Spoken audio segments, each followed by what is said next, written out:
in the house, in the house, merengue, boquera.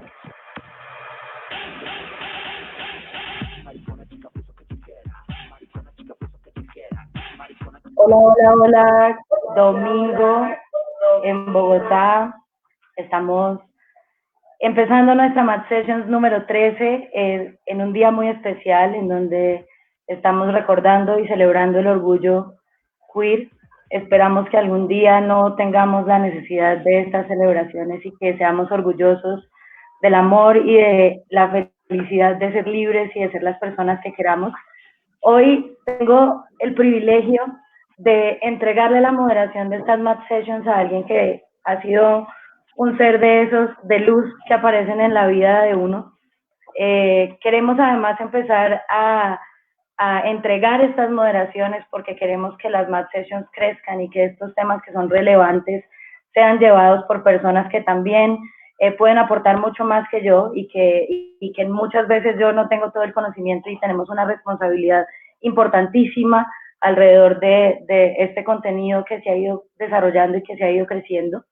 Así que tengo el placer y el honor de invitar a un psicólogo de la Universidad Nacional, quien desde el 2011 creó su propio proyecto Libros del Armario y que conocimos cuando era voluntario de Bogo Shorts. Se acercó a Maslow con muchas inquietudes y con muchas ganas de aprender, y hoy en día no solamente es el líder espiritual y emocional de esta familia que lleva varios meses encerrados y que gracias a él hemos podido como caminar juntos en la distancia, pero que además creó un proyecto maravilloso que se llama el Ciclo Queer Literario, pero que además dirige nuestro departamento de formación MadLab y estamos empezando a desarrollar contenidos juntos.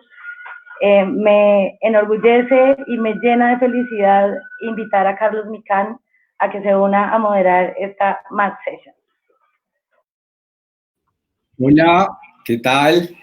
Qué gusto estar aquí. Gracias, Nati. Y gracias por darme la bienvenida y el espacio. Vamos hoy a mariconizar este espacio, a hablar de cine queer y a hablar de un montón de cosas que consideramos fundamentales y vitales. Muchas gracias. A ti, Charlie, a ti.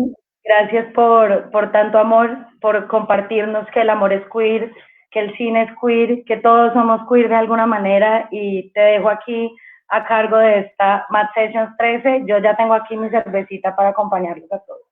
Buen domingo.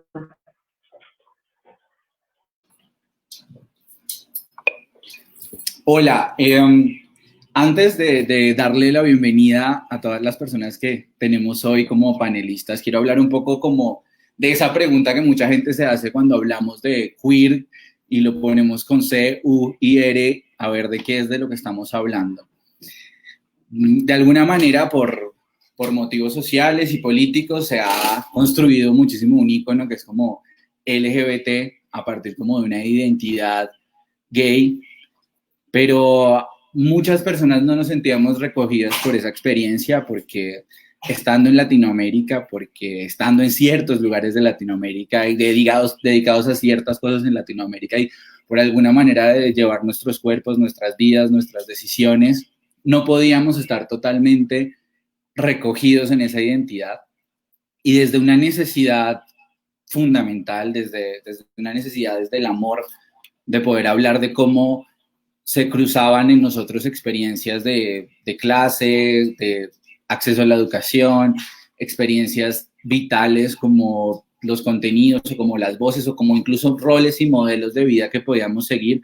Necesitábamos nuevas palabras para hablar de ese nuevo mundo que nosotros estábamos habitando.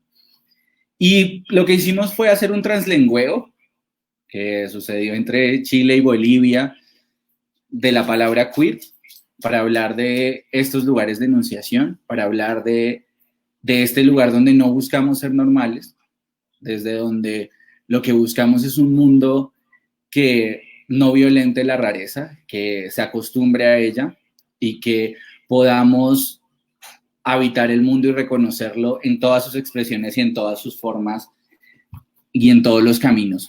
Quisiera empezar esta lista de de personas que me acompañarán hoy, con quien estaré hablando sobre la posibilidad de un cine queer o sobre el cine queer que se está construyendo en Latinoamérica, como esa voz y como la posibilidad de colonizar la mirada y de reconstruir y reconfigurar las voces desde ahí.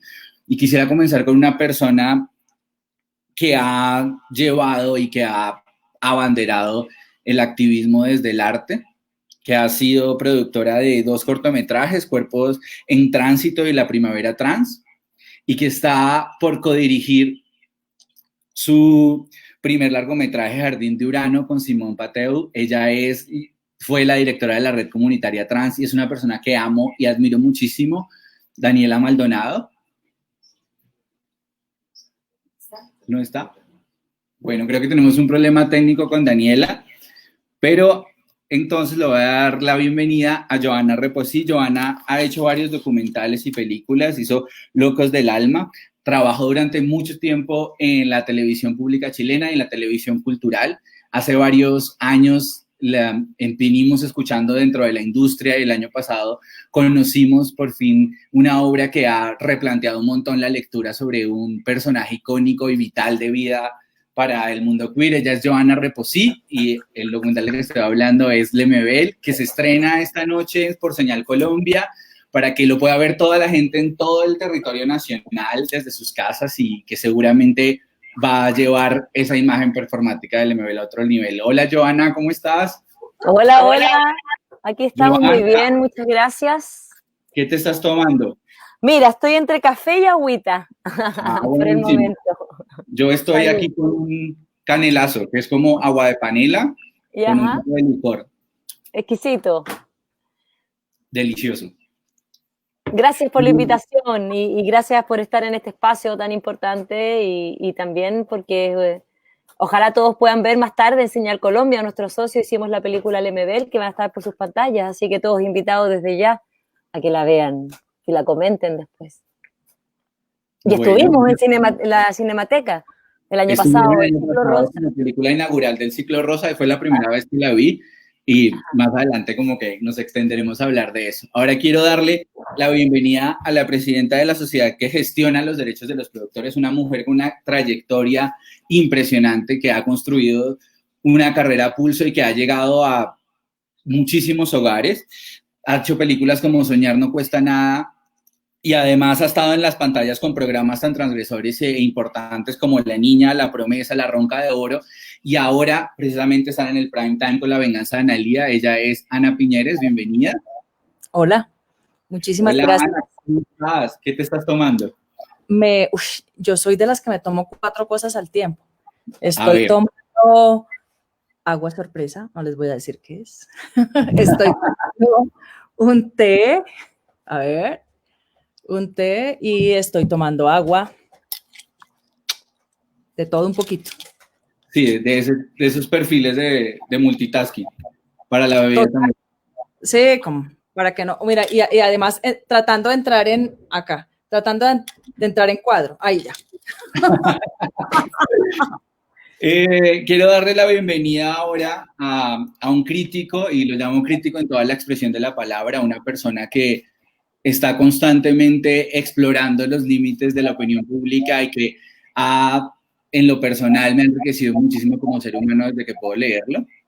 Él fue programador del FICSI, ha sido profesor de muchísimas universidades. Este año estrenó su libro donde reflexionaba un montón sobre el lugar de ser antioqueño. Él es Pedro Adrián Zuluaga. Hola Pedro, ¿cómo estás? Hola Carlos, Johanna, Ana, ¿cómo están? Gracias. ¿Qué te estás tomando? Pues ya me lo tomé, un chocolate, para el frío y para el hambre. Bueno, y para resistir hasta que estemos acá, ¿no? Cualquier cosa en un momento buscas algo más. Sí, si estuviéramos en un día normal, estaríamos tomando cualquier cantidad de cosas en la calle, ¿no? Estaríamos tomándonos las calles. Tomándonos las calles. Y cosas en las calles. Exactamente, como ha de ser. Bueno, ahora quiero darle la bienvenida a una mujer que desde la coordinación de programación de la Cinemateca ha abierto un espacio muy importante a diferentes poblaciones.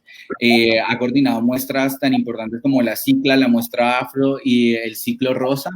Fue jurado en Berlín de TEDx en el año en el que estuvo el MBL.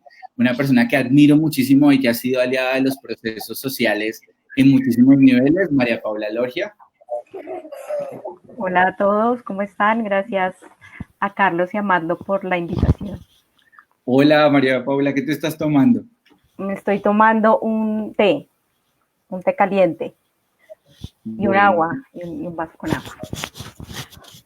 Pues salud, mientras llega Daniela, vamos a ir haciendo una anticipación de brindar. No entra el cuadro. Haz tu performance, Pedro, por favor. Es que no. Bueno, entremos en materia. Quiero comenzar con una pregunta desde lo personal. Quiero que empecemos un poquito como a identificar desde dónde y cómo se dan cuenta ustedes que es el cine y que es el cine que habla de otras historias desde el que se les interesa posicionarse en sus carreras. Y quisiera hablar con Johanna, que siempre ha tenido como una preocupación por el cine social. Quisiera como saber esa experiencia personal que te lleva a plantear el cine desde ahí.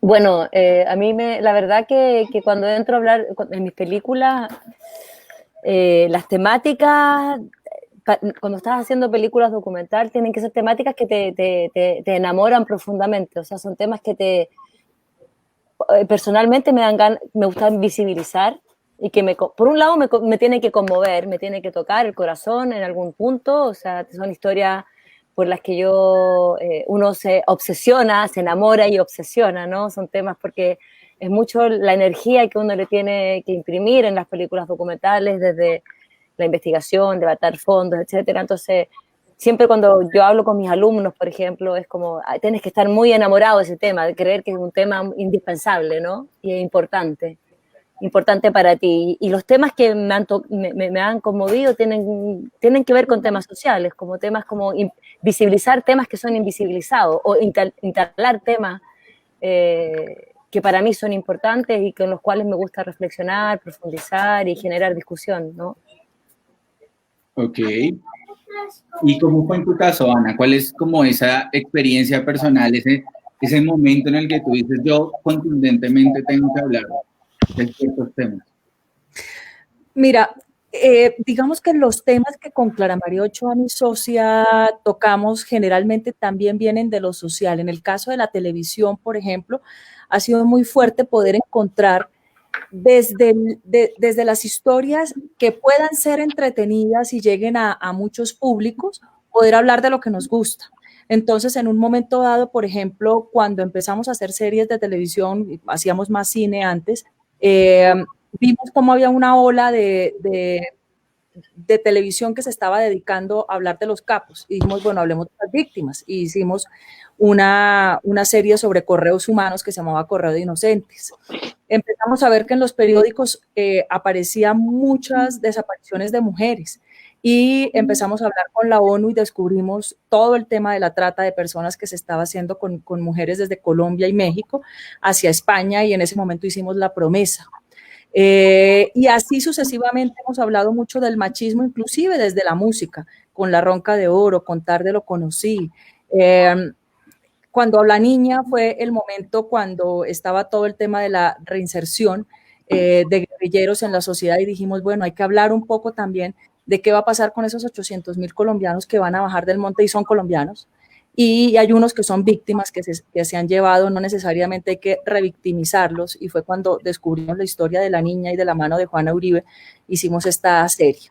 Y con La Venganza de Analía fue un proceso muy personal, que nació hablando con Clara María acerca de que en Colombia necesitábamos ver una serie que hablara de la corrupción, que hablara del mundo político, pero que también se trataran muchísimos temas que hay ahí, y en el medio de todo esto empezar a visibilizar también parejas del mismo sexo. Tenemos una historia de amor bellísima de dos chicas, Y eso en cuanto a las series. En las películas hemos llevado una línea paralela entre el humor y películas como Siempre Viva. Y bueno, yo hice una en particular con Ruth Caudelli que se llama ¿Cómo te llamas?, que podremos hablar de esta película más adelante, hablando ya de cine queer y en especial de cine de amor entre dos chicas. Muchas gracias, Ana. María Paula, tú desde la gestión cultural, desde la historia, desde el momento en el que decides irte a estudiar cine a Nueva York, pues a estudiar programación de cine en Nueva York, ¿cómo es ese proceso personal luego de asumirlo también desde las luchas sociales? Bueno, como dices, yo siempre he tenido como una vocación muy grande por los temas sociales. Mi tesis de pregrado fue sobre la Unión Patriótica, el documental con el que me gradué en Nueva York fue sobre los Dreamers, y después llego a la Cinemateca, pues que es una institución pública y por tanto tiene que diversificar pues todas sus miradas y todas las voces que hay ahí, incluirlas en la programación. Y uno un poco estando ahí, pues está permeado por todo lo que está pasando, tanto en la sociedad, pues como en Bogotá, como en el cine, y pues uno va desarrollando un poco como esa mirada un poquito más amplia, pues desde el sector público.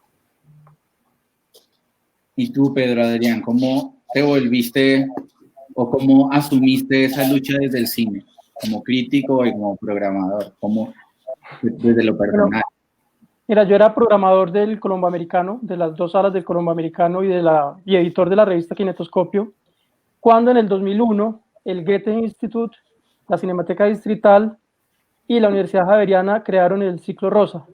Entonces yo fui como el coordinador en Medellín y pues era un ciclo de películas, porque allá no llegó en el primer ciclo de componente académico, solo llegaron las películas de Rosa von Braunheim, la directora o el director alemán que le da el nombre al ciclo, y pues jamás me esperaba yo semejante apropiación del público sobre ese ciclo de 7 películas. Fue una verdadera invasión de las salas del Colombo Americano. Y entonces a partir de ahí trabajé siempre en Medellín en el 2001, 2003, 2004 con el ciclo, coordinándolo en Medellín. Ya más adelante también llegó la parte académica a Medellín o algunos componentes de la parte académica. Y en el 2005 y 2006, trabajando para el Ministerio de Cultura, también hice parte como de un comité de curaduría junto con Daira Galvis, que era la coordinadora en ese momento. Ahí tuvimos una experiencia muy chistosa con un estreno del ciclo Rosa del 2005 con O Fantasma de Joao Pedro Rodríguez, que es una película muy oscura, con una representación muy densa del deseo homosexual, y pues el teatro se nos desocupó. El Teatro Jorge Eliezer Gaitán, donde era el estreno, esto era con funcionarios de las embajadas, con un público que esperaba otra cosa, como una representación más, qué sé yo, idealizada del universo gay en ese momento. Entonces fue una experiencia como que también probó los límites de cierta tolerancia de algún público, sobre todo el que va a una inauguración, que es distinto al que va a una programación regular. Y bueno, y la siguiente experiencia pues fue en el FIXI, que yo trabajé ahí desde 2015 hasta el 2018, sobre todo en el último año hubo un componente, pues en el 2018 hubo un componente muy fuerte queer. No porque lo buscáramos ni siquiera, sino porque se nos atravesó en el camino, como que empezaron a llegar una serie de películas que hablaban de lo queer de una manera muy vital, muy vehemente, muy radical. Fue el mismo año en que estuvo Tilda Swinton, fue el mismo año en que consiguieron una serie de películas que nos permitieron hablar, de hecho, como de lo queer como una nueva forma del punk, ¿no? Como un estilo muy disruptivo, o sea, que no solamente era los temas, un estilo definido no solamente por la novedad de los temas, por atreverse a tocar esos tabús, sino también por atreverse a romper ciertos códigos narrativos, como la relación de las dos cosas, de, digamos, la forma y el contenido. Eso podría decir.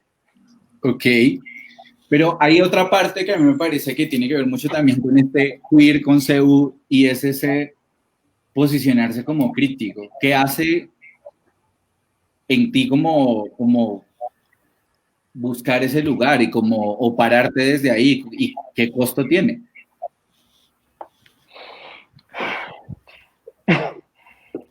Pues a ver, es que mira, yo llevo como espectador y como ciudadano y como persona gay o queer o digamos, es que las denominaciones también van cambiando. Evidentemente yo ya no me reconozco en lo gay, pues porque me parece una agenda de asimilación que yo no comparto, que respeto mucho que exista, pero pues yo personalmente no la comparto. Pues a mí no me interesa ni el matrimonio ni la adopción. Valoro mucho que las personas puedan elegir tener esas opciones, ¿no?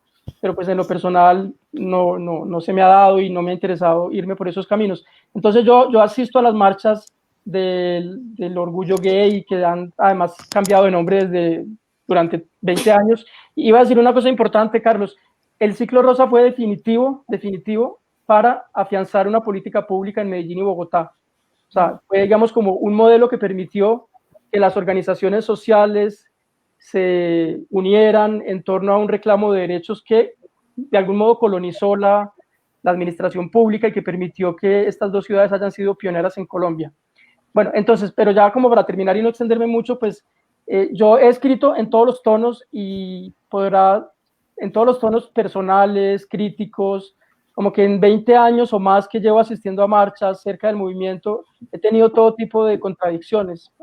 A veces detesto la manera como se tramitan las diferencias, a veces me enamoro del movimiento, a veces me distancio, a veces creo en la militancia, otras veces no, porque yo creo que en esa contradicción también está la vida de lo que nos está pasando y la dificultad de ponernos de acuerdo. Somos muy diferentes.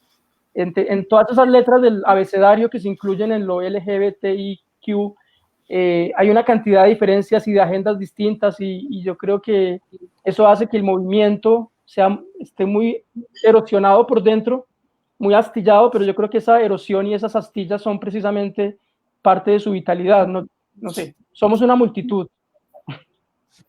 Y contenemos multitudes entre nosotros. También pienso que uno como persona de manera individual lo habitan múltiples voces y diferentes experiencias. Hola Daniela, ¿cómo estás? Hola, por fin. Lo logramos. Tengo muchos inconvenientes, No, te escucho muy pasito. Muy bajito. Hola. Hola. A ver. De pronto, si quitas los audífonos y el micrófono, ¿se oye mejor? Hola, ¿mejor? Sí, mejor. Sí. Dani, ¿cuántos inconvenientes tecnológicos?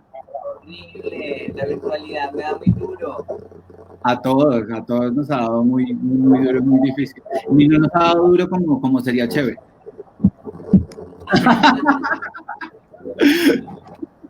Dani, tenía una pregunta. Hablé como al principio como de tu experiencia con Cuerpos en Tránsito y con el cortometraje La Primavera Trans, y que ahora estás como en una labor titánica y apasionante de dirigir Jardín de Urano con Simón. Y quisiera preguntarte como en qué momento tú te das cuenta que tal vez desde el cine y de lo audiovisual había una potencia y había una razón para trabajarle y meterle amor a eso. Bueno, pues primero decir que es como realmente yo nunca he sido cercana como a procesos en la academia o como procesos formativos de educación, sino nace de una experiencia empírica a raíz como de sentir que el cine y lo audiovisual tiene una deuda histórica con las personas trans, en cómo siempre se han mostrado las personas trans desde una identidad criminalizada o patologizada como el enfermo, o lo otro es como una caricatura de una mujer, por ejemplo, cuando se refiere frente a las mujeres trans.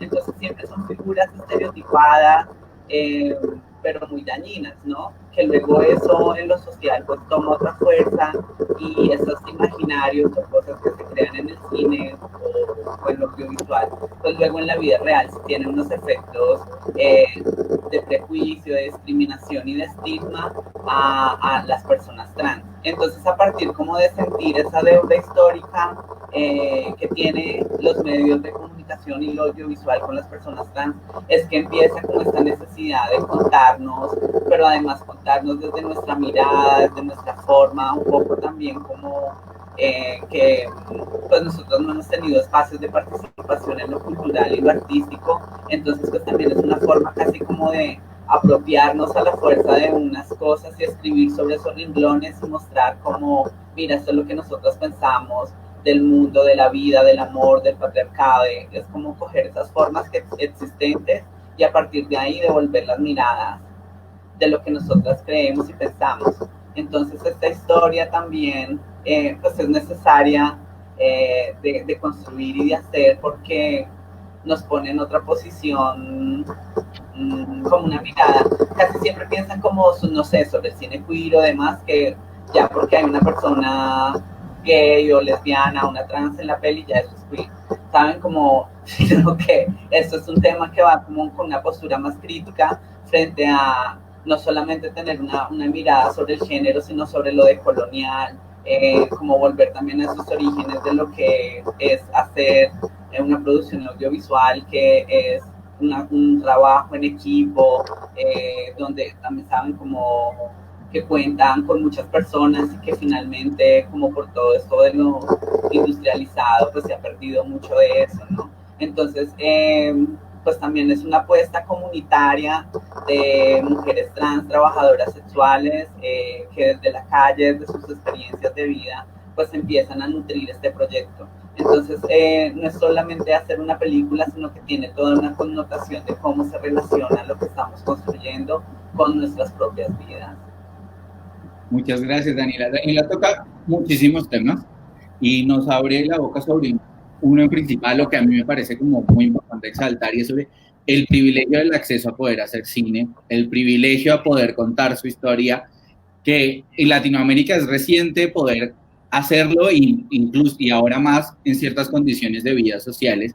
Y en ese trabajo la Cinemateca ha hecho un esfuerzo gigantesco por poner en pantalla, pero además por generar espacios alternativos para que se pueda democratizar o divulgar o compartir la posibilidad de hacer cine. Y me gustaría que María Paula nos hablara un poco de eso y de cómo ha sido esa experiencia y qué voces han encontrado con la Cinemateca Rodante y con otras experiencias. Bueno, la Cinemateca, como lo decía anteriormente, siempre ha estado muy conectada con el movimiento social y desde el ciclo rosa particularmente, pues como dice Pedro, antes no había tanta producción audiovisual queer y hubo un boom en toda América Latina que pues también creo que obedeció también a las movilizaciones de todos los países, a los gobiernos de izquierda, a los fondos públicos de cine que empezaron a motivar como otras formas de vernos y de ver el cine. Yo creo, no sé, me acuerdo cuando hicimos el primer ciclo rosa en el que estuve yo, que Pedro fue curador, me acuerdo que la parte nacional era solamente, hicimos una retrospectiva de Luis Ospina, y ahora, por ejemplo, pues podemos ver mucho más cortometrajes, la red comunitaria trans está haciendo cosas, en América Latina, pues ni hablar la producción audiovisual de Chile, de Brasil, y pues esto ha sido muy importante, que por un lado está en las manos de los fondos, también del movimiento, y pues de las cinematecas es simplemente el rol de poder articular todo eso y ampliar la mirada sobre las distintas maneras de hacer audiovisual. Creo que falta mucho por hacer, es decir, todavía yo sigo peleando porque en los jurados todos son hombres heterosexuales, por ejemplo, o que simplemente hay muy poquitos, por ejemplo, programadoras mujeres, casi todos los programadores son hombres blancos, uno lo ve en todos los festivales tipo A del mundo, y es algo por lo que todavía estamos pues luchando. Estaba hablando también el otro día y un poco pensando en este panel, pues cuál es la primera dirección trans de América Latina. Va a ser la película de pronto que va a dirigir Daniela y Simón, pero no tenemos una película en este momento de un director, una directora trans. Y pues eso es pues lamentable, ¿no? Tuvimos La Mujer Fantástica, que fue súper importante, pero más allá de eso no hay, y tampoco hay fondos que estén como destinados a eso, y es importante pues fomentarlo desde las instituciones. Nosotros por ahora lo estamos haciendo desde la circulación, lo hemos hecho también desde nuestros procesos de formación como Cinemateca Rodante, pero falta mucho por hacer. En eso que tú dices es muy ahí, vital también. Sí.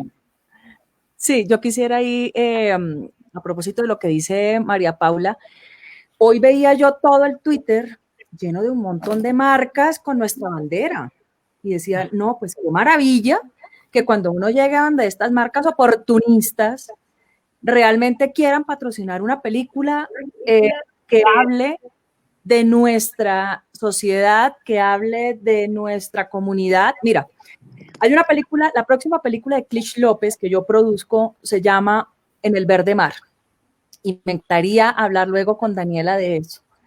Es la historia de una chica que está celebrando sus 18 años y su mamá le ha regalado la operación de las tetas. Y está feliz, bailando con sus amigas. De repente ve que entra la policía militar a pedir papeles y dicen hombres a un lado, mujeres al otro. Ella, obviamente, todavía tiene unos documentos donde figura como hombre y se la llevan a prestar servicio militar. Desde pequeña ha querido ser ella, la que hay dentro de sí, la que es la verdadera, y la retroceden y la convierten en un soldado. Y estando prestando servicio militar, atacan el lugar donde ella está y se la llevan presa con guerrilleros presos, la guerrilla. Y estando en cautiverio se enamora perdidamente de su capitán. Y es una historia de amor de una trans que convierten en soldado y de un militar activo que están secuestrados. ¿Tú crees que hay alguna marca de todas esas que están en Twitter que nos ha dicho que nos quiere apoyar con la película? Es ahí cuando uno dice, ¿qué es este oportunismo y qué es o sea, ¿para dónde vamos con todo? Y me encanta lo que Daniela decía también, ya es hora que movamos todas esas capas tectónicas dentro del cine, no solamente dentro de las historias, sino dentro de los roles, porque inclusive dentro del cine uno lo ve que somos más productoras que directoras. Imagínate ahora trans y bueno, lesbianas, estamos varias y esto, pero todavía nos hace falta muchísimo desde nuestra propia industria, pero también empezar a movilizar a la sociedad, que es un poco lo que yo trato de hacer con mis historias, de empezar a hablar desde otros puntos de vista, desde otras violencias, desde otras realidades, quitémonos un poquito la marca y la farandulería y no. Miremos realmente quién es el que se compromete con estas cosas. Coca-Cola es la chispa de la vida, nunca va a estar patrocinándonos una película a nosotros. ¿Cómo hacemos para empezar a generar también eso en cuanto al tema de la financiación? Me encantaría, es que, mejor dicho, el martes hago una lista de todas las marcas y llego con el catálogo de mi película, a ver qué me dicen. Es vital como lo que estás diciendo y además quisiera cruzar con un tema del que nos habló María Paula y que tiene que ver un montón como las tendencias de gobierno. Vivimos en un momento de la historia en el que hay una derechización de los gobiernos y donde hay un montón de personas que se han hecho cargo muy entre comillas de los países y que eso luego se trasciende a políticas de Estado. La mayoría del cine latinoamericano se financia desde ahí. Y la experiencia de Johanna cuando estaba buscando el proceso de financiar Lemebel tuvo también varios traspiés en esa dirección, Johanna. Entonces quisiera como que nos contaras un poco también cómo esos intereses políticos al final terminan marcando la línea de qué historias se pueden contar y qué historias no.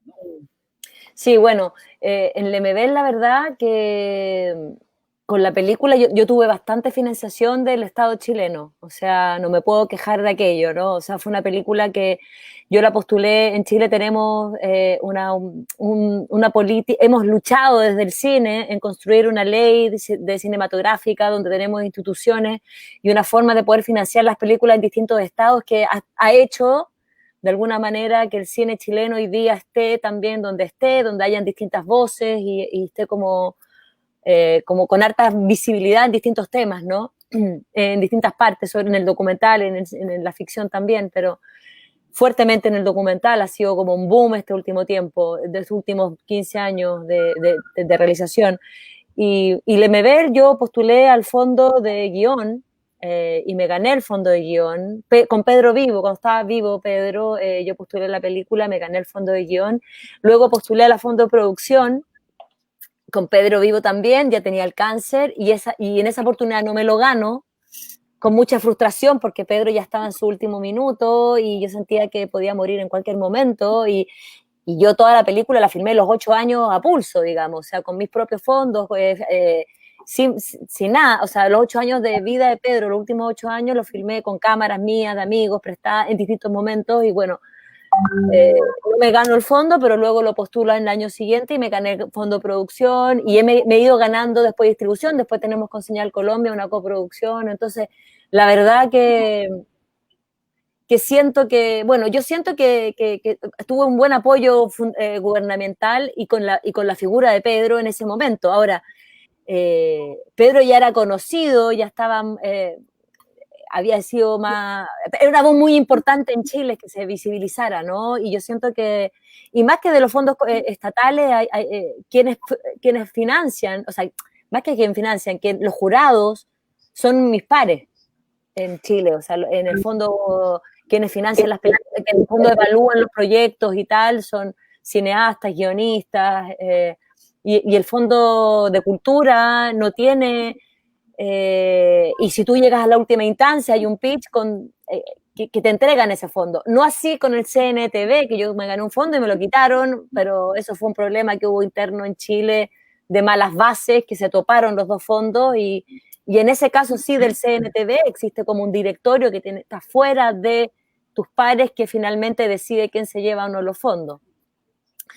Pero si me estabas preguntando si es que el MBL había tenido algún tipo de censura a nivel estatal, yo creo que no la tuvo. Tuve la suerte de que tuvo apoyo en distintas etapas que me permitieron terminar la película. Gracias. Ok, vale. Y que fue muy importante que se hiciera, ¿no? Porque fue como que se dio todo en un momento muy importante. Sí, hay como unos ciertos momentos de la historia y ciertas como coincidencias que permiten y posibilitan y también truncan un montón de procesos. Y como que... Pero sí estoy de acuerdo que en el cine faltan muchas voces. O sea, claro, faltan más voces, más que La Mujer Fantástica, que fuera hecha por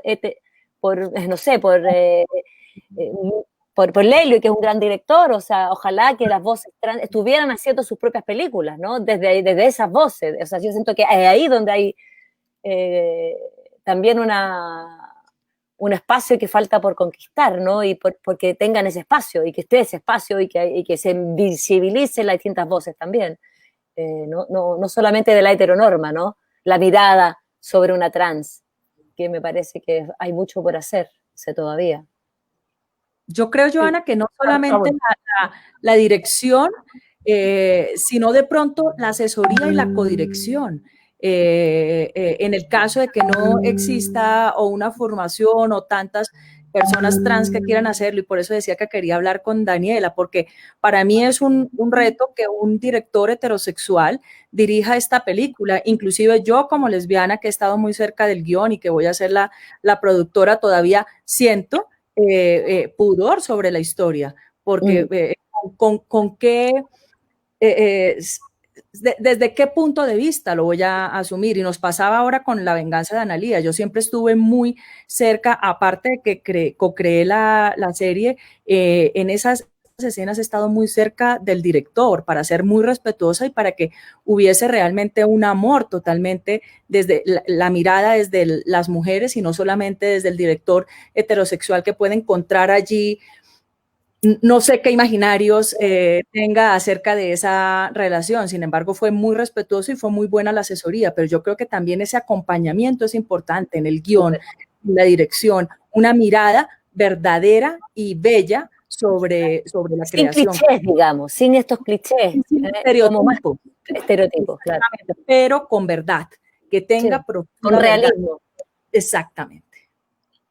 Carlos, sí, quería decir una cosita ahí como, es que yo creo que el gran desafío de los cines queer latinoamericanos, así en plural, es efectivamente pasar de la representación, porque es una historia en donde las personas queer hemos sido representadas por directores no queers, Bueno, o en una mezcla, digamos, porque uno puede pensar en Ripstein, en los antecedentes del cine latinoamericano queer, como El lugar sin límites, Jaime Humberto Hermosillo, que era queer y hizo Doña Erlinda y su hijo. Pero yo creo que el tránsito y el trayecto que ha recorrido el cine queer latinoamericano o los cines queer latinoamericanos es el de la representación, donde los sujetos queer son representados como una especie de sujetos exóticos a una autorrepresentación que todavía no se ha consumado ese proceso, ¿no?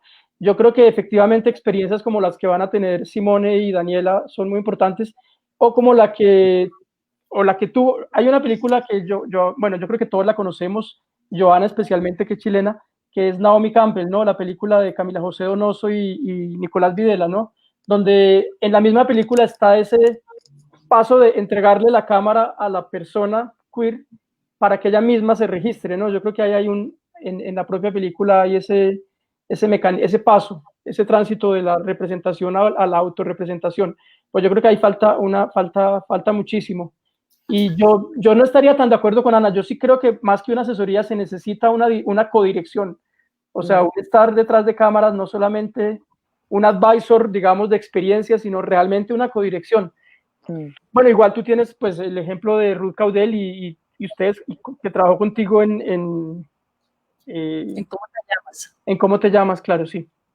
Es que mira que ahora que me estás diciendo de cómo te llamas, que era la historia de amor y desamor de dos chicas, fue maravilloso cuando hacíamos las escenas de sexo, por ejemplo, porque el fotógrafo heterosexual siempre llegaba y le decía a Ruth, dirige tú la cámara, o sea, y él salía de la habitación y era Ruth quien dirigía y quien hacía la fotografía en esos momentos, y la intimidad y la magia se ve tan maravillosa desde la mirada, desde la misma directora que está sintiendo exactamente esa escena. Eran unos momentos mágicos donde inclusive desde los monitores yo llegaba y quitaba a todos los técnicos y les decían, ¿ustedes qué hacen acá? Nunca se interesan por el plano y ahora sí les pareció maravilloso. ¿Qué hubo? Se fueron. Y éramos solamente el momento íntimo donde estábamos ahí estaba el fotógrafo, por supuesto, cuidando sus planos, la directora de arte, pero era una comunión alrededor de algo totalmente, repito, verdadero y bello y respetuoso, de algo que todo el mundo le vive poniendo un tabú y que para nosotros es la vida misma, es amar, es tener sexo, respirar, y que todavía sigue como con desde el set, lo digo, como con un perfumillo ahí raro. Quisiera preguntarle a Daniela precisamente sobre esa aproximación, sobre esa idea de cómo deben participar las personas de las que se quiere hablar en una película. ¿Cuál es tu opinión? Pues yo hablo muy desde la experiencia misma, y yo siento que en general cualquier tipo de abordaje con comunidades o poblaciones primero tienen que ser muy éticas, con mucha ética profesional, muy respetuosas y también muy participativas. Es decir, no llegar con una cosa colonizadora de voy a llegar con esta idea y eso es lo que vamos a hacer ya, ¿saben? Como que uno a veces se echa, no sé, 10.000 bajazos mentales pensando en cosas que podría hacer, pero cuando tú, por ejemplo, abordas o trabajas con comunidades, pues te das cuenta que muchas de esas cosas no tienen cabida o validez dentro de lo que realmente es el contexto. Por ejemplo, si son poblaciones históricamente marginalizadas, empobrecidas o excluidas. Entonces, pienso que lo primero es ser muy honesto y muy transparente en lo que uno hace.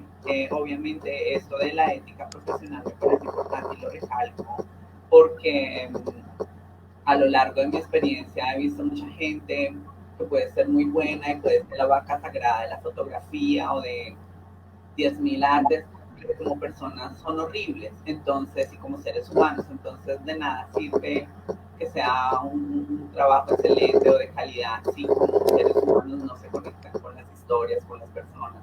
Entonces, de entrada, uno tiene que, pues sí, generar espacios, primero seguros, respetuosos, y lo otro, pues llenos de empatía, ¿no? Tiene que haber una empatía para poder definitivamente de cómo eso se conecta con las realidades o situaciones de estos grupos poblacionales. Y pues también está del otro lado las personas que somos las que hemos vivido estas experiencias y demás, y cómo tenemos la oportunidad de conectarnos y contar esta historia, ¿no? Y ahí es lo interesante, por ejemplo, como el ejercicio de la red comunitaria trans, pues se vuelve este espacio como un intercambio, como un sitio, como un centro de pensamiento, de construcción de pensamiento, donde se reúne la academia por una parte y luego lo comunitario, lo callejero y lo popular por otro lado. Y allí se crean unas sinergias interesantes porque es que no solamente, pues digamos, quien tiene esos conocimientos, esos saberes académicos, llega y enseña, sino que además también se retroalimenta de una cantidad de conocimiento que, pues, que no tienen ni idea. Entonces es un gran espacio donde a partir de esa sinergia y como de esta mezcla de lo cotidiano, lo vivencial, lo experiencial, junto con la academia pueden generar pues grandes impactos o niveles de transformación. Entonces, sí, como que desde mi experiencia siempre recomiendo que sea un trabajo con honestidad, con ética profesional, lleno de empatía y donde además las personas tienen una participación importante, donde casi que nuestro saber y nuestra experiencia se convierte en una herramienta y en un canal, en un puente, para que sean estas personas las que finalmente también puedan construir, proponer, dirigir, ¿sabes? Como que finalmente también eso es una forma de reivindicar y de reparar como todas estas ausencias de cómo nos nombran, ¿no? De cómo nos ven, ¿saben? Como, sí, finalmente también responde a estas cosas. ¿Tú querías decir algo, María Paula? Sí, un poco en la línea de lo que dice Daniela, y de lo que dice Ana, pues que para tener un cine queer o varios cines queer, es importante el trabajo de manera horizontal. También nos lo dijo ahorita también la situación de esta semana de Ciro. O sea, no puede ser la figura alrededor del director, alrededor del productor, tiene que haber empatía en los equipos, tiene que haber buen trato, tiene que haber respeto por lo que hace desde el técnico hasta el director. Y de esta manera pues creo que también tejemos otro tipo de historias que son las historias que queremos ver en pantalla, no solo las que nos imponen desde arriba. Solo un pequeño comentario hacia eso. No. Muchas gracias. Y es vital como esa experiencia, como lo dices, tanto detrás de la cámara como fuera de pantalla. No solamente hablamos de la historia que el público y la audiencia y las personas conectan, sino la experiencia de construir. Y quisiera que Johanna nos contara un poco como esa experiencia de trabajar directamente con Pedro Lemebel y en un primer momento con él directamente y después con su memoria. ¿Cómo es eso y cómo lo abordaste tú? ¿Desde qué lugar? Mira, la verdad que yo me acerqué a Pedro, me acerqué a un amigo, porque yo a Pedro lo conocí, lo he dicho otras veces, yo trabajaba en un programa de televisión que se llama El Show de los Libros, un programa cultural que estaba en televisión chilena, salíamos a las 12 de la noche, totalmente, que no lo veía nadie, cultural, digamos, tenía poco, pero era muy experimental y era un programa donde llevábamos la literatura a la pantalla. Hacíamos recreaciones de los libros, de los escritos de los escritores, y estábamos haciendo un capítulo que era homosexualidad y literatura. Queríamos hacer, estoy hablando a fines de los 90, del año 2000 más o menos, y Pedro ya era un referente, entonces yo lo conocí en ese programa porque lo entrevisté por una hora, conversé con él, y le saqué diapositivas en ese momento, que muchas de esas diapositivas están en la película, y le hice un videoarte sobre el manifiesto, Hablo por mi diferencia, que es un hermoso texto de Pedro que yo lo recomiendo leer, es como una bandera de lucha que tuvo Pedro. Y bueno, y cuando sale esto en pantalla, el otro día Pedro me llama, me dice, Jovi, me encantó, y surge una amistad, un respeto mutuo por nuestro trabajo, de ahí eso fue del 2000, y nos hicimos amigos, y yo lo iba a ver a su casa, nos juntábamos a conversar largas horas.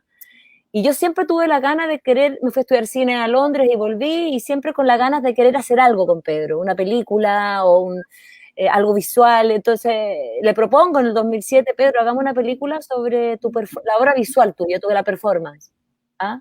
porque ya la había explotado con el Tengo Miedo Torero, Planeta ya lo estaba editando, tenía ya sus libros, sus crónicas, era conocido como escritor hispanoamericano en Latinoamérica, pero la performance y las Llegó al Apocalipsis había ocurrido a fines de la dictadura, fue algo bastante underground que yo no conocí, pero sí se hablaba, pero algo como desconocido todavía, su performance. Entonces a mí me interesaba mucho explorar esa faceta y Pedro era fascinante, era como y le digo, hagamos esta película y él encantado, o sea, lo único que quería era estar en el cine. Siempre le gustó el cine, de hecho, el Tengo Miedo Torero es un libro muy cinematográfico y cuando él lo escribió, él siempre pensó que se hiciera una película, que ahora se está haciendo en Chile, ya está el tráiler por ahí circulando, con Alfredo Castro como protagonista, que se ve bastante bien. Y bueno, fue un trabajo como de artesanía esa película, digo yo, porque fue como muy íntima, surge en el living de la casa de Pedro, donde yo empiezo a filmar nuestros encuentros, nuestras conversaciones de cómo querer hacer esta película. Y yo digo que como que él empieza a desclasificar este material, que era un material que tenía guardado en cajitas, Huenco, que eran cajitas de plástico donde estaban todas las fotos, los VHS, donde los revisábamos, conversábamos. Entonces es como, fue muy bonito todo ese trabajo, como muy, muy íntimo, muy auténtico, muy natural también, y difícil. Durante 8 años nos peleábamos entre medio, pasaba un año que no nos hablábamos, nos mandábamos a la mierda, era muy una conversación, éramos muy, se enojaba porque parecía, yo necesitaba levantar un fondo, entonces hacía un tráiler y decía, pero esa foto de mi mamá está ahí dando vueltas, pero huevón, le decía, necesito levantar fondos para poder hacer esto, bueno, y le venía todas esas, como ver la foto de su madre en internet, que deambulaba por ahí, era muy, y después ya nos mandábamos a la mierda y pasaba un año y me mandaba una flor por mail o mandaba una canción y volvíamos a trabajar. O sea, fueron 8 años de filmación de manera intermitente. Entonces mi cercanía a él, la verdad que fue más intuitiva, ¿no? Fue una cercanía de yo quedar fascinada por su figura, por la lucidez de la Pedra, digamos, o sea, por su forma ácida de mirar Chile en un momento muy particular, por su discurso, por su consecuencia, ¿no? A mí me parecía fascinante. Entonces yo me acerco a él desde ahí, de la guata, desde la amistad, desde el cariño, desde la admiración. Y ahí hicimos esta película y luego, ya cuando estaba montando, Pedro ya había muerto. Pues en estos 8 años se enferma, le da cáncer, algo que no estaba previsto en ningún guión, fue la vida nomás. Y luego yo estaba montando esta película y de repente, chucha, estoy haciendo una película de Pedro Lemebel. O sea, ahí de repente me llegaban estos flachazos Pero la verdad que fui súper también auténtica con hacer la película que yo sentía que tenía que hacer, como bien, nunca haciéndome cargo mucho de todos los temas, de sentir que había una presión. Para mí fue fácil, el montaje fluyó muy bien porque me hice cargo de esa materialidad y de que la imagen y de la fotografía fuera también un relato y que la voz de él estuviera siempre presente. Entonces, no sé, yo trabajo muy intuitivamente en ese sentido y siento que esa película es un fiel reflejo de ese trabajo con él, que era un grande, digamos, y que esas conversaciones íntimas quedaran ahí en ese registro. No sé si te contesto un poco.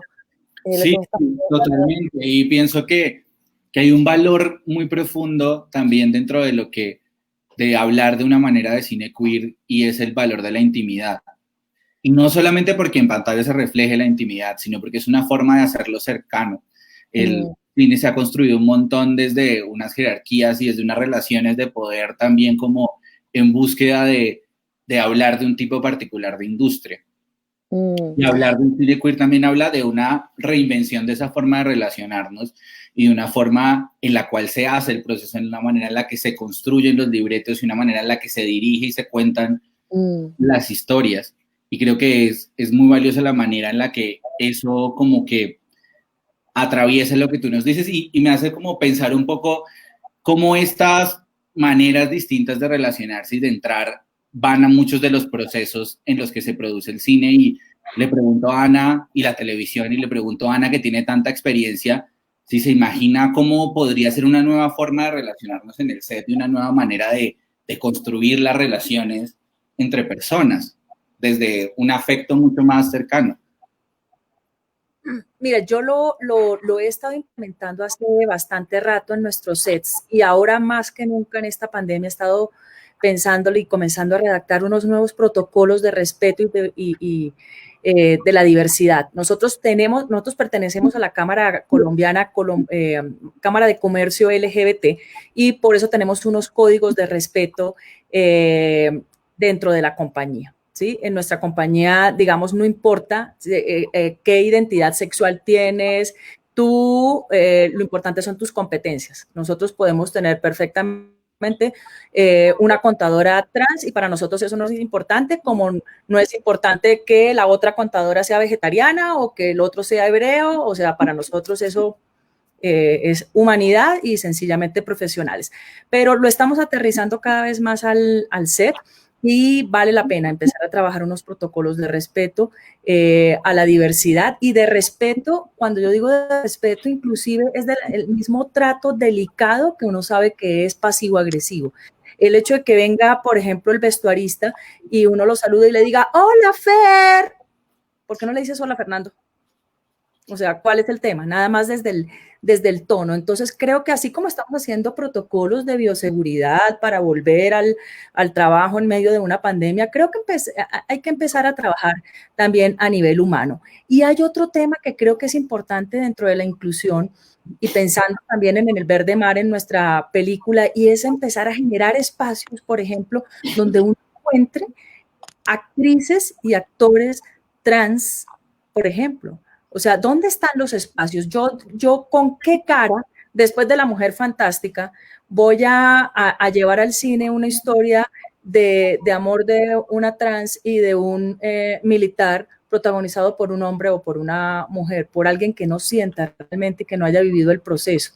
Y ahí es donde uno dice, ok, listo, ya existe, por ejemplo, la red comunitaria trans, pero es que antes no existía nada y es muy poco la forma de llegar y es bastante agresiva la forma como se ha como se ha acercado el cine y la televisión al mundo trans, porque generalmente ha sido desde la burla, desde la comedia. Igual se han generado unos espacios y está muy bien, y gente como mi amiga Endri Cardeño han hecho su carrera a través de eso, pero digamos, la misma Endri ha estado con nosotros trabajando en historias mucho más fuertes como Fugitivos, donde fue una asesina trans, y también estuvo con nosotros en La Promesa y era un personaje totalmente real. Entonces yo creo que son pequeños cambios que hacen grandes revoluciones. Empezar a generar espacios de casting, empezar a generar protocolos, empezar a generar desde las mismas productoras condiciones tanto de respeto como de elección de los equipos. Creo que empezamos a hacer unas pequeñas revoluciones alrededor del respeto y de lo que verdaderamente debe ser contundente hoy que estamos hablando precisamente del orgullo, cómo acercarnos a nuestra comunidad de una forma mucho más dignificante y justa. María Paula, ¿querías decir algo? Pedro Adrián, perdón. Sí, pues quería retomar justamente lo que empezó a decir María Paula hace un ratico, y también algo que le leí en estos días, creo que en un post de Facebook, y que tenía pues obviamente que ver con toda la situación que explotó en la cara del sector audiovisual esta semana. Yo pienso que los protocolos evidentemente son importantes, pero también me pregunto si una cierta forma de producción que el cine colombiano, frente a la que el cine colombiano tiene una especie de fetiche, ¿no? La producción profesional, jerarquizada, obviamente heteronormativa por esa misma jerarquización, hace inevitable este tipo de situaciones, ¿no?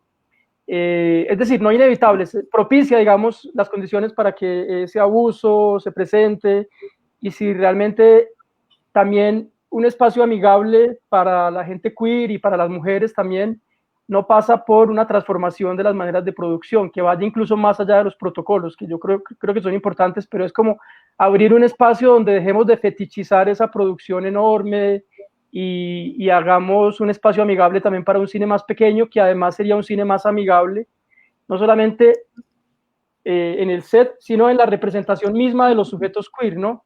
Yo creo que precisamente donde estamos mejor representados es en las producciones pequeñas, independientes.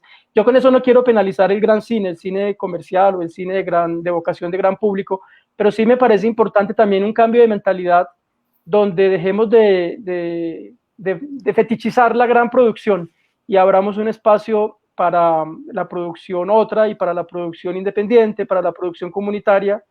Me parece que un cambio cultural tendría que pasar también por ahí, porque este país de verdad tiene un fetiche con las jerarquías, y un fetiche con la figura de la autoridad, y un fetiche con la fama, pues que es lo que aparece permanente, es lo que aparece en los 8 relatos de abuso, pues o de presunto abuso de Ciro Guerra, es ese asunto de la fama, del culto a la fama, del culto al poder, ¿no? Entonces yo creo que es una cosa que no solamente tiene que ver con Ciro Guerra como persona, sino que también tiene que ver con el entorno en el que nosotros, las personas que estamos en el medio, nos movemos en el medio. O sea que yo creo que el análisis tiene que ser más transversal, no es solamente de los abusos de una persona, sino realmente cómo nos transformamos todos. Eso es lindo lo que está diciendo Pedro, porque fue así como hicimos ¿Cómo te llamas? Eran 30 muchachos y chicas y chicos que nos reunimos donde cada cual ponía lo suyo. Digamos, yo era la que tenía más experiencia, pero el trato era más como de la mamá y no de la gran jefe. Y fue una película que se hizo con muy pocos recursos y se llegó a hacer una obra con la que yo humanamente me siento muy bien. No sé si ya es un tema de arte, de festivales, de esto, simplemente como obra me siento que hicimos un gran trabajo y me encanta esa propuesta, Pedro Adrián, porque además así es como trabaja uno cuando hace los documentales, cuando hace pequeñas historias que impacten y que sean mucho más verdaderas. El otro cine sí, es importante. Yo es que de hace rato no hago de ese cine de Gigante. Lo último Gigante que hice fue como con 50 personas en Siempre Viva, metidos en una casa en la Candelaria, no podíamos estar tantos, entonces, y fue un plano secuencia, falso plano secuencia, donde no podíamos meternos tantos en campo. Entonces, quizá ese también es un esquema más para televisión, pero tienes toda la razón, hay que empezar a trabajar también no solamente el tema de los protocolos, sino de los roles y de la forma de trabajo en los sets. Y yo creo que por eso pasa un poco todo lo que está pasando en esta pandemia y cómo nos estamos reformulando en la forma como nos relacionamos. Gracias.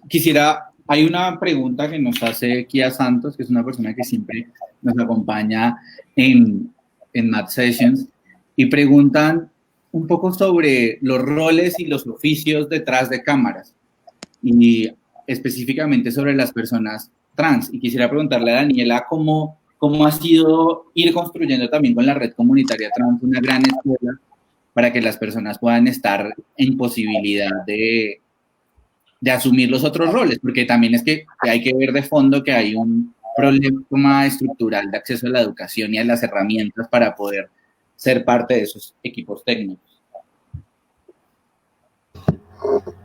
Pues mira, eso es un tema que va muy ligado con la forma, con la vida misma de las personas trans, ¿no?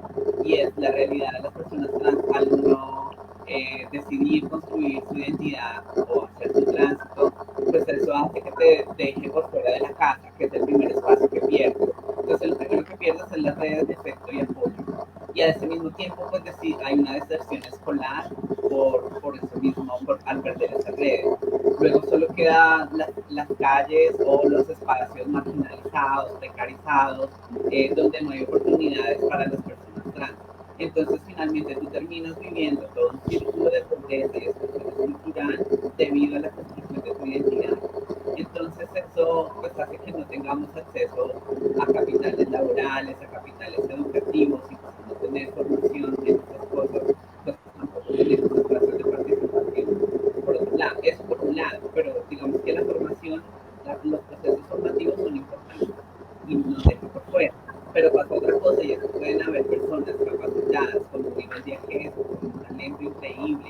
tienen los estudios y las capacidades técnicas adecuadas, pero que los espacios de trabajo no son espacios seguros. Entonces, el baño es un problema, el documento es un problema, cómo se las quieren aquí es un inconveniente, y empieza a jugar todo el prejuicio y el espíritu de discriminación frente a las personas trans. Y entonces termina siendo que se dan cuenta que tampoco es un tema de formación o de tener acceso a esos capitales formativos, sino que es un tema que está afuera, que es de la otra edad, que es la otra persona la que tiene problemas frente a cómo desestabiliza una persona trans en un espacio laboral. Y eso es lo que, pues, al no ser un espacio seguro, pues uno no puede rendirse de la misma forma, vivir muchas situaciones en lo emocional y en lo psicológico. Entonces, pues, también hay una afectación que uno definitivamente se autocensura, se autodiscrimina, que pues, parte no es seguro ni respetuoso de mi identidad. Entonces, por eso uno tampoco ve personas con este roles distintos a los oficios de la peluquería o y es como que también es un de vida. Lo que iba a decir es como... Dani, ¿te puedes acercar un poquito más para escucharte más duro? Ok. Lo otro que iba a decir respecto a lo que estaba diciendo Ana ahorita es que tiene mucha razón y además que uno no ve personas trans, por ejemplo, interpretando papeles, sino es como eso, ¿no? O de loco, de peluquera, o de payasita, pero nunca tiene papeles donde tiene, no sé, donde hable de relación de poder, donde la dueña del banco, el presidente, ¿sabes? Como o político, o profesora, o enfermera. Como que tú no ves las personas trans interpretando ese tipo de papeles o lo mismo, ¿no? Igual de trans. Entonces siempre solamente si no más porque saben como no la miran en esos papeles o cámara. Entonces, pero es debido a la misma exclusión estructural en la que siempre hemos vivido las personas trans, pues que nos deja por fuera de estos espacios de participación. Por un lado, la exclusión estructural y por el otro lado, la transfobia y como el prejuicio que hay en muchas personas. Esto al no entender que pues el género es una construcción social, al no entender que hay cuerpos que habemos hombres con vulva y mujeres con pene, así como hay otras cosas que no. Hay que ampliar esa visión sobre cómo se construyen los cuerpos y al ampliar esa visión, al tener una visión más grande, pues eso también hace que el espacio sea seguro para las personas trans. Hasta que no haya ese cambio estructural en lo social, pues difícilmente vamos a estar en espacios seguros y respetuosos en el que podamos habitar las personas. Y eso que dices, Daniela, genera como, a veces como una serpiente que se muerde la cola, porque necesitamos espacios seguros para que las personas que no estamos dentro de una norma puedan acceder a representación, pero necesitamos representación para cambiar esa cultura que no permite, de alguna manera, hacer esos procesos, y eso genera la complejidad y los tiempos que esto toma. Eso generalmente el cine, como lo decía Pedro, que se ha tomado el espacio para esas representaciones y para las otras cosas, ha sido un cine de pequeña escala, pero que al final también tiene un tema y es como la imposibilidad por diferentes condiciones de privilegio de acceso al cine de que circule. Y por ahí quisiera hablar con María Paula precisamente sobre ese proceso de circulación del cine, sobre el proceso de circulación del cine queer para conectar con la audiencia.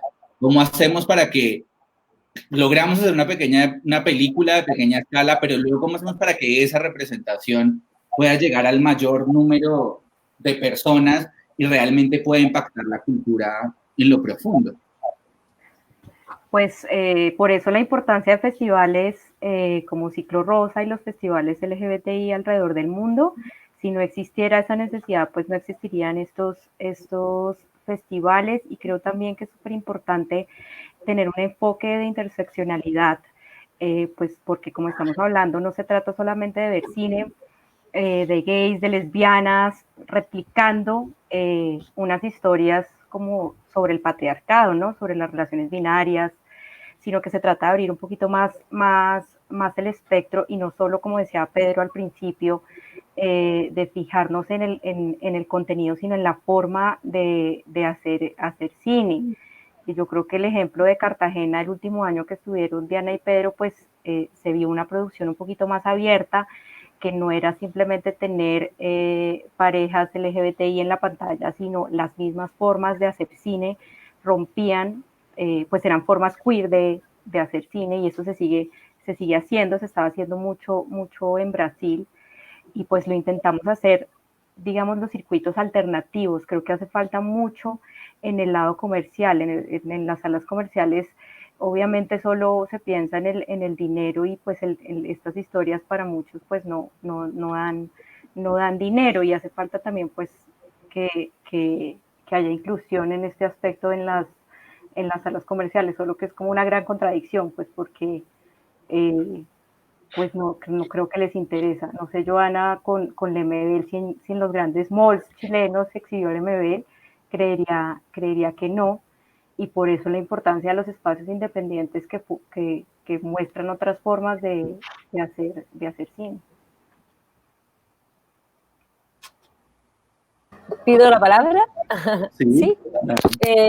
Nada, respondiendo un poco a la pregunta, yo creo que ojalá salgamos de los estereotipos. Yo creo que una película, o sea, más que ya sea un dato trans, gay, o que sea una historia de amor, ¿no? Yo siento que eso hace que conecte la película. Sí creo que hay que ganarse espacio desde los contenidos, porque hay mucha lucha que hacer, y entiendo la bandera de lucha, pero me parece que los contenidos como que construyamos una historia de amor, y que los protagonistas sea un trans, lesbiana, un trans lesbiana, o lo que sea, ¿no? Pero que sea un dato en la película, y que la película construya, que vaya mucho más allá. Siento que en el caso de Pedro Lemebel, en Chile fuimos éxito de audiencia fue la película más vista en el 2019. Fue algo impresionante. Estuvimos en el Hoyts, La Reina, que estuvimos en cines independientes, pero estuvimos raramente más de un mes en los cines comerciales. Fue éxito de taquilla. Y creo que la película también pasa porque, claro, Pedro Lemebel era homosexual, su bandera de lucha estuvo siempre desde la homosexualidad, desde su cuerpo, y en favor de los derechos humanos, pero también es una historia de amor, una historia de ese ser humano, ¿no? Que el contexto, y convocaba mucho más allá también. O sea, yo creo que convocó a un público general, o sea, como que trascendió, y eso yo creo que es importante también en el cine. Ahora, Johanna, discúlpame, pero ¿por qué solo historias de amor? También hay sexo sin amor, ¿no? Ah, por supuesto, salgamos del cliché, o sea, y sexo. Sí. Claro. Yo pienso que también a una parte del cine queer latinoamericano le falta precisamente volver a poner el acento en el sexo, ¿no? Sí. Realmente lo único que nos hace diferentes a las personas queer de las que no son, pues, es precisamente nuestra manera de vivir la sexualidad. Yo creo que el resto de nuestra humanidad es totalmente común. Entonces, poner otra vez el sexo en el centro, porque yo creo que hay un cine queer latinoamericano muy aséptico y aséptico en la... respetuoso, claro. Sí, precisamente buscando ser aceptado por el mainstream. Claro que también existe lo otro, existe también que hay una manera en que el mainstream se chupa lo marginal. Por ejemplo, casos como la Casa de las Flores, la serie mexicana de Netflix, es un caso de apropiación de Netflix, ese emporio audiovisual de todo el mundo marginal latinoamericano, ¿no? La telenovela, bueno, que la telenovela no es marginal, pero es culturalmente subestimada, digámoslo así, la telenovela, la balada. Digamos que yo creo que ese proceso es muy frecuente en el cine, como el cine comercial o el cine mainstream, que me parece una palabra más adecuada que comercial, incorpora el underground o incorpora los márgenes. Un caso, y aquí termino, es, por ejemplo, como una película como Los Dueños de la Noche de Gus Van Sant hace un homenaje a Mamada, la película de Andy Warhol. O sea, como el cine comercial norteamericano empieza a apropiarse de cosas que habían sido utilizadas en el cine experimental. Me parece que hay un proceso de fecundación mutua muy interesante que también trastoca las ideas, digamos, fijas de centro-periferia o mainstream, underground. Eso. Hablando como de este debate sobre lo mainstream o lo que tiene un gran alcance y diferentes, pues hay un lugar vital de conexión y en Colombia de una manera muy fuerte, que es la televisión. Y creo que también en esa pregunta por el gran alcance y el impacto y la reacción que eso genera, pues ha estado Ana haciendo un trabajo desde ahí. Quisiera preguntarle precisamente por ese debate que se está dando sobre la circulación y sobre llegar a personas que de pronto no se están esperando encontrar eso cuando prenden la pantalla. Pues mira, ayer justo me tocó estar en el boletín este que hacen para los consumidores porque teníamos a una red de padres súper molesta con nosotros por haber puesto en la pantalla familiar a dos chicas a que se amaran y a que tuvieran un beso y a que surgiera una historia de amor. Y un poco la reflexión era, oiga, ¿ustedes saben de qué va La venganza de Analía? Es una serie de corrupción, es una serie donde hay asesinatos, donde el protagonista inclusive casi todo el tiempo viola a su propia mujer que no quiere estar con él, donde hay absolutamente de todas las cosas en las que de pronto debería cuidar un poquito a su hijo, pero enseñarle lo que es amar. Y lo que es amar bonito debería ser como una cátedra obligada dentro de un hogar. Entonces, y también soltarle la responsabilidad a la televisión, a la que sea la que le eduque el hijo. Bueno, si a usted no le parece, pues entonces, pero nuestra función es más como poner las cartas sobre la mesa y que ya familiarmente ustedes decidan cómo quieren educar a sus hijos o no en este campo. Yo creo que es importante y me encanta que televisiones abiertas como Caracol Televisión por muchos tiempos, porque si uno han tenido muchas historias donde hay este tipo de personajes y donde se manifiesta el amor queer. Sin embargo, siento que es el primer paso para seguir, o uno de los, no el primero, porque pues hay otros, pero que podemos seguir avanzando e inclusive tener historias donde sean protagónicos. El problema es que cuando uno presenta este tipo de proyectos, ya para ellos es un poco muy arriesgado. Nosotros con Alonso Sánchez Baute tenemos una historia hace rato que se llama Señorita Secretaria. Señora Ministra, perdón, Señorita Secretaria es otra. Señora Ministra, y es una ministra que llega, trans, que llega a ser ministra. No hemos podido. Y es la historia más bacana del planeta. Inclusive para las OTTs ha sido fuerte que se les presente esta historia. Si ya en las OTTs es un challenge, imagínense cómo es en una televisión colombiana o en una televisión regional. Ahí vamos, como en la circulación de contenidos de cine queer en Colombia y en Latinoamérica.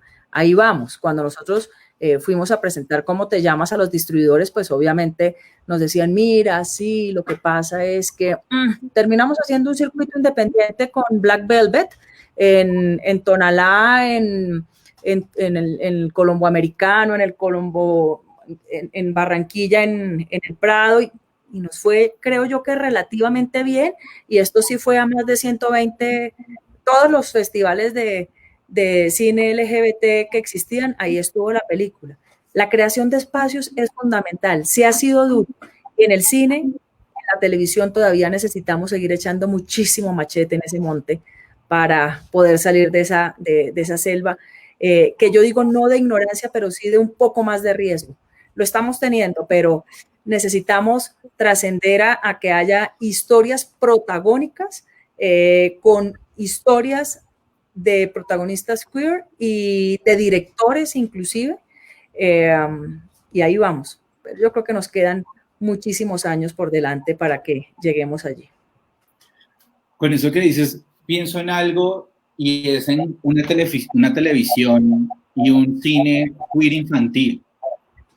Y quería hablar con Daniela, que es madre y que está en ese proceso también de criar, o de crianza.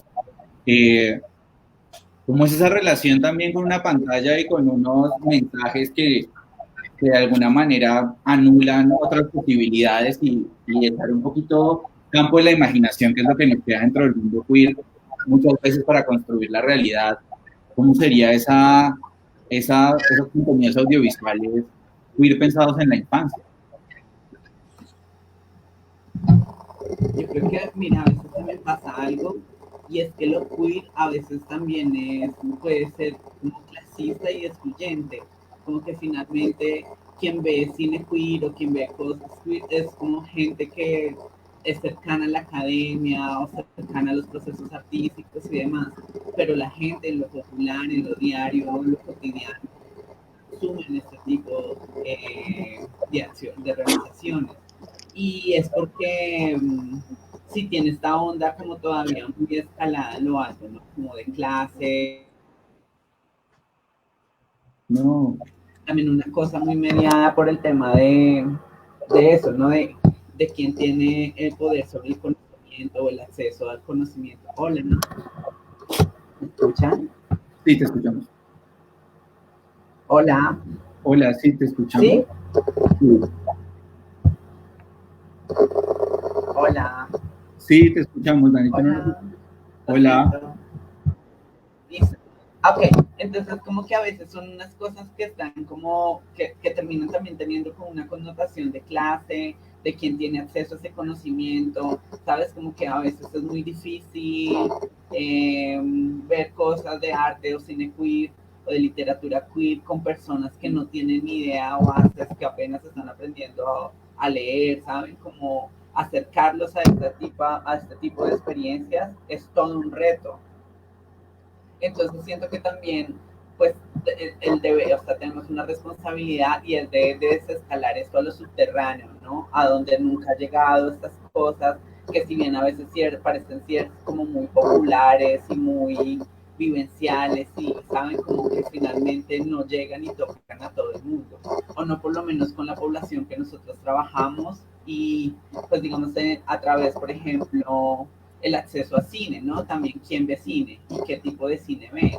Entonces, pues en el barrio Santa Fe las putas obviamente no es que tengan mucho acceso.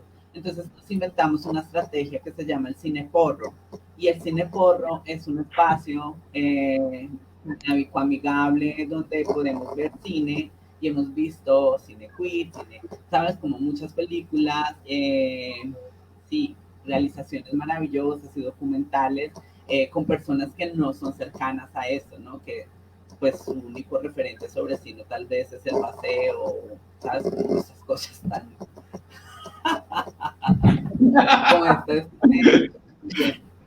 entonces, como que, claro, llegar a estas personas con este tipo de apuestas, pues es todo un reto porque casi que hay como también un proceso de formación y de abrir, de acompañarles, de llevarles hasta que abran la mente y puedan entender esta otra visión, ¿no? Como el ejercicio de acompañar para que las personas puedan entender y dimensionar, pues es todo un reto, ¿no? Es casi como también una pedagogía sobre el cine queer para poderlo desescalar y volverlo popular realmente, porque también es un cine que es clasista, que es inalcanzable, que aunque es queer, también a veces también refleja unas cosas que solamente se centra o se enfoca en lo gay-centrista, también termina siendo unas cosas muy blanqueadas, ¿sabes? Como que hablan mucho de la rumba y del alcohol, ¿sabes? Como que muchas veces como que nosotras vivimos tanto de eso que esperamos más, otras como pararnos desde otros puntos. Entonces, es todo un reto, realmente es un reto desescalar esto a lo popular, a lo barrial, a lo comunitario. Y pues ahora a lo infantil es que no hay nada, o sea, o no sé si existe, yo no lo conozco y en la educación y en la crianza ha sido muy difícil, primero porque yo nunca esperé ser mamá, entonces ni cuidar ni siquiera matas o plantas. Entonces, de por sí ya esa experiencia para mí me ha atravesado de unas formas muy fuertes con toda la connotación de lo que significa maternar y cuidar y demás, ¿saben? Como ha sido algo que me ha pegado duro en la vida, que me ha confrontado con muchos miedos y monstruos y prejuicios y discriminación.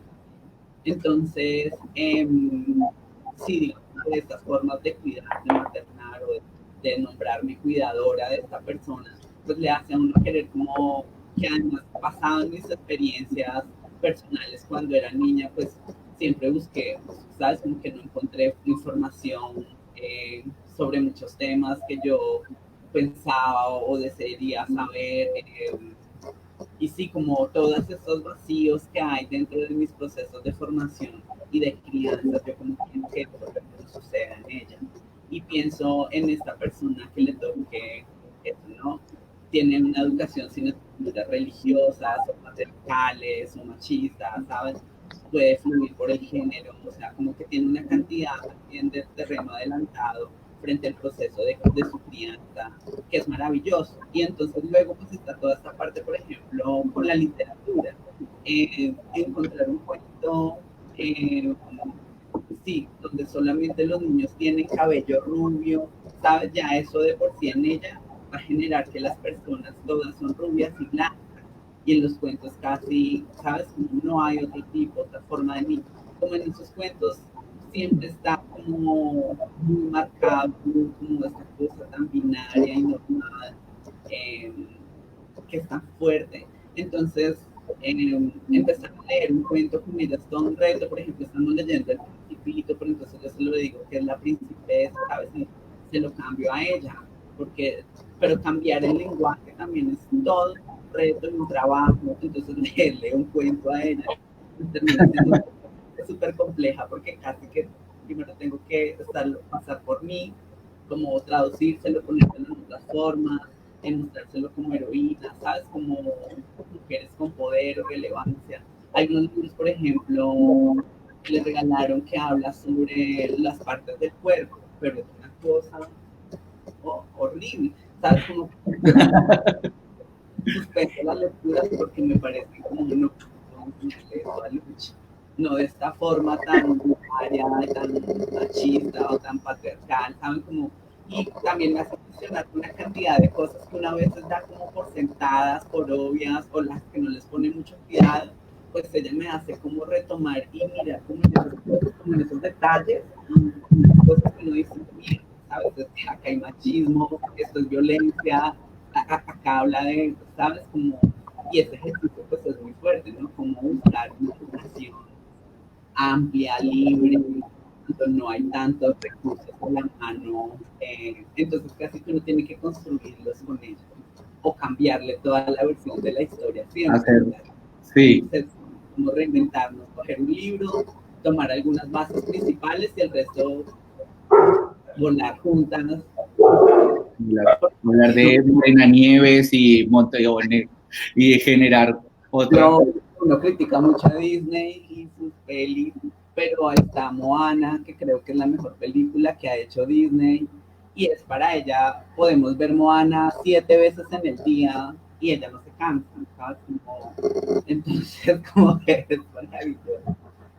Sí, como aprender también con ella, aprende demasiado con los hijos, pero está todo por hacer, cómo encontrar literatura con enfoque transfeminista, películas que tengan enfoque transfeminista pensado para los niños, creo que está por construir.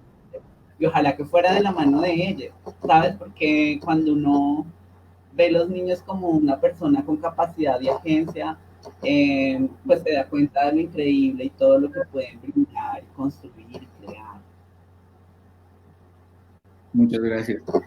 No sé si Ana, que está más cerca del mundo de la televisión, quisiera opinar sobre este tema de pensarnos también desde la infancia escenarios para contar historias.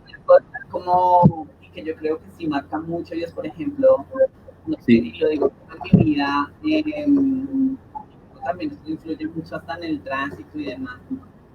Yo, por ejemplo, recuerdo que cuando pequé, yo veía las novelas y amaba las villanas, no sé, porque tengo una fijación y una fascinación por todas las villanas de las películas, novelas y demás. Pero uno se crea, ¿sabes? Como además cuando uno vive con una situación de desigualdad y de pobreza, pues como que uno, es como súper aspiracional la cosa. Además porque como que las novelas a uno también le enseñan que uno nunca es pobre. Entonces, como que todas esas cosas a uno también lo construyen pues de formas muy locas. Finalmente casi que cuando uno no es criado porque los padres trabajan y demás, a ti quien te cría pues es el televisor. Y en ese tiempo pues también me crió María la del Barrio, María, todas las Marías, ¿sabes? Como, y pues finalmente uno también es el resultado de todas esas novelas y de todo eso que vio cuando peque, porque pues eso sí termina incidiendo e influyendo demasiado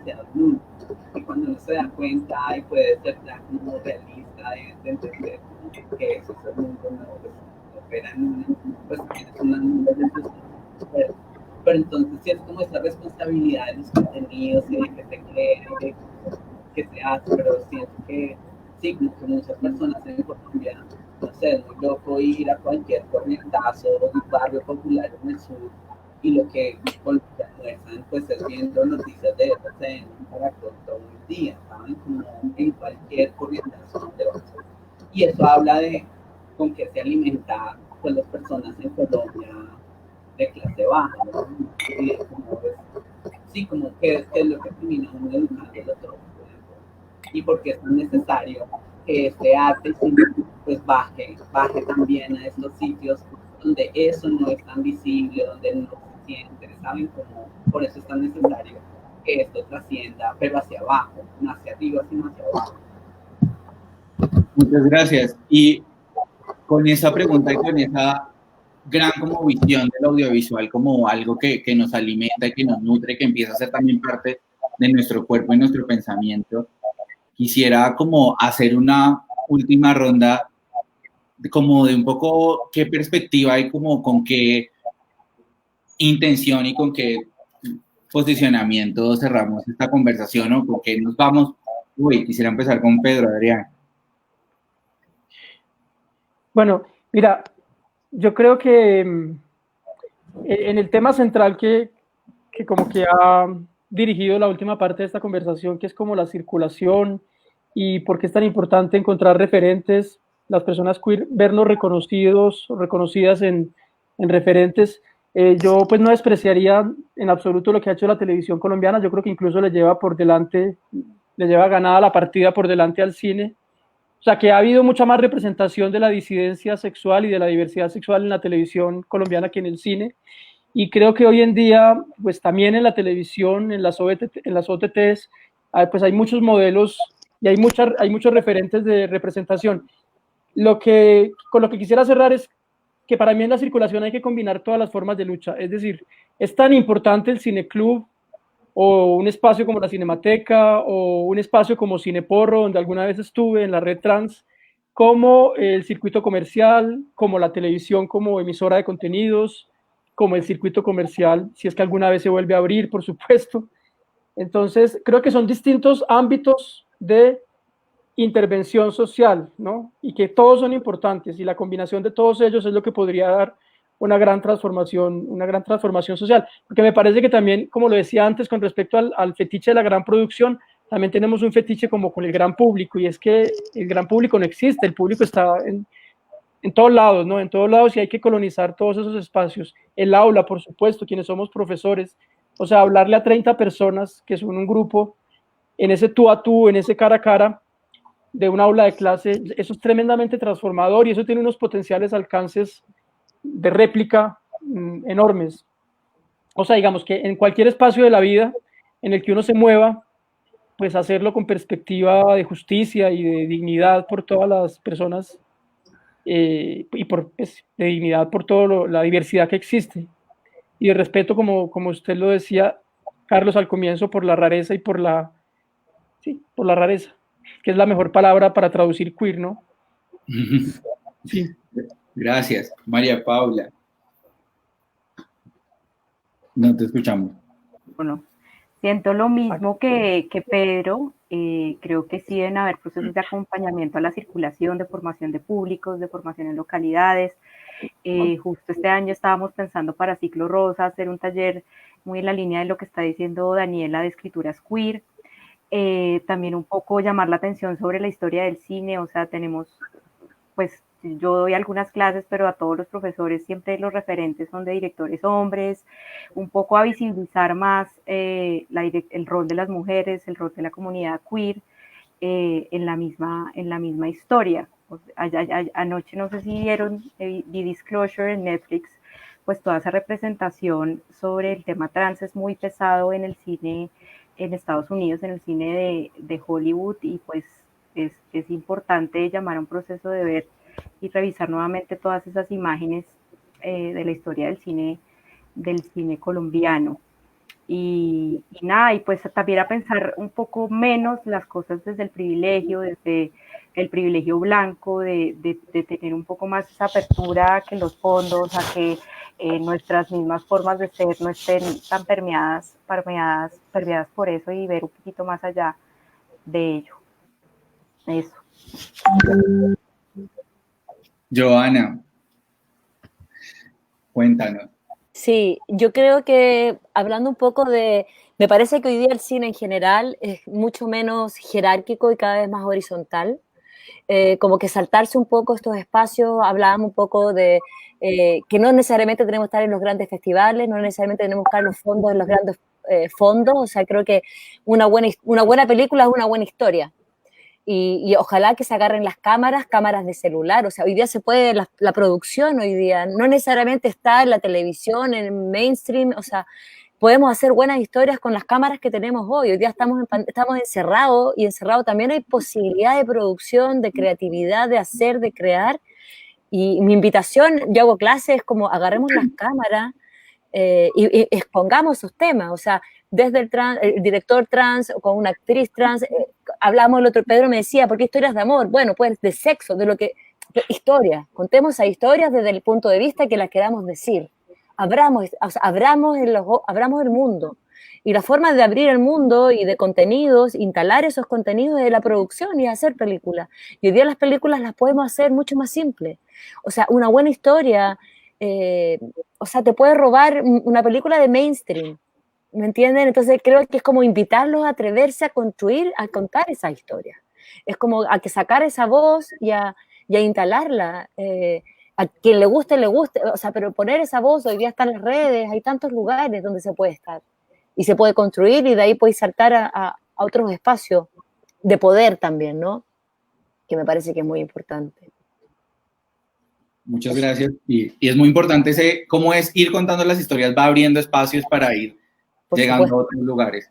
Por supuesto. Y a otros nuevos escenarios. Extendemos la invitación nuevamente hoy a ver DMV a las 9 de la noche en Señal Colombia, televisión abierta y pública. Para Súper, sí. Esta noche. Para Ana, que conozcan a Pedro, quienes no lo conocen. Exactamente. Ana, ¿con qué te vas hoy? Pues mira, yo creo que precisamente con esa invitación, lo que hace Señal Colombia, que me parece súper valioso, y es precisamente estar abonando un poco a esa formación de públicos que necesitamos para todo tipo de cine, para que llegue como decía Daniela, a los públicos que no se han acercado a este tipo de historias, y me lleva una gran tarea, porque justo en esta pandemia he estado escribiendo dos nuevas series. Y me dejaste, Daniela, súper tocada con esto de que está todo por hacer, y pensaré mucho en ti y en tu chiquita, en esta creación de estos personajes, porque la responsabilidad está en los contenidos. Nosotros, mi socia y yo, este año cumplimos 20 años con la compañía, dos chicas que además somos lesbianas abiertamente las dos. Escalar en todo esto, desde contar además historias generalmente de mujeres, de heroínas, de construir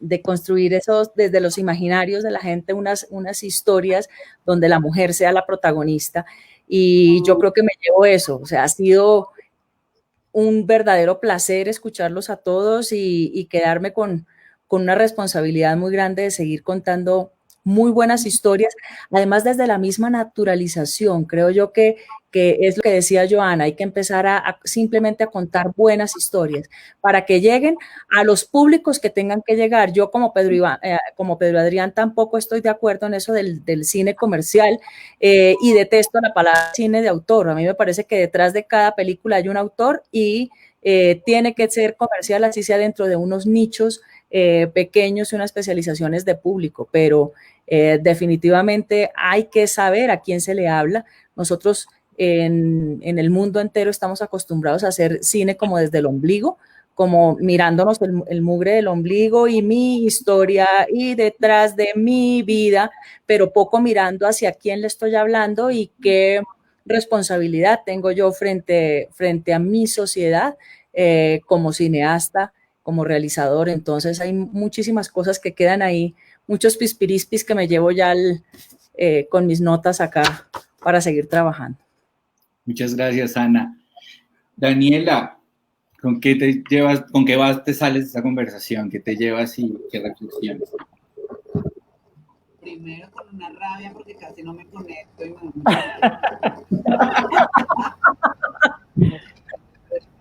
y me voy muy feliz de conocerle. Las puertas abiertas siempre para trabajar con nosotras en el espacio de la red comunitaria trans.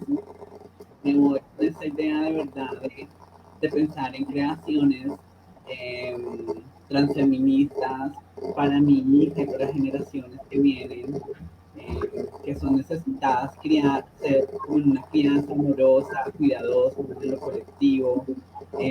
Entonces a eso, pues como esas cosas le apuesto.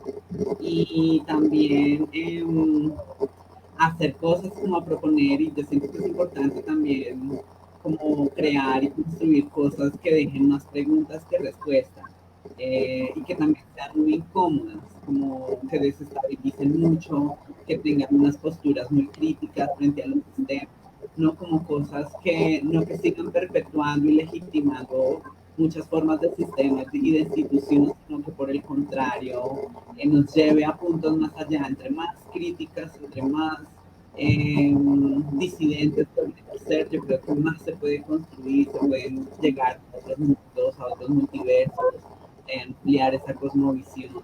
Entonces, nada, con eso me voy. Muchas gracias, Daniela.